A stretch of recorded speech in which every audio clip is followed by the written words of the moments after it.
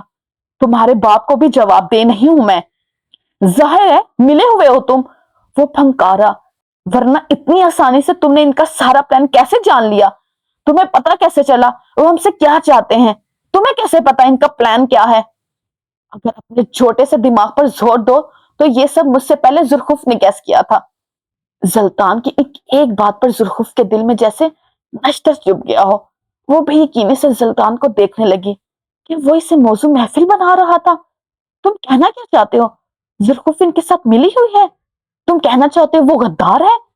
حسن اپنی جگہ سے اٹھا اور اس کے سامنے آ کر کھڑا ہوا۔ دھیرے دھیرے ہر کوئی اس کے خلاف ہو رہا تھا۔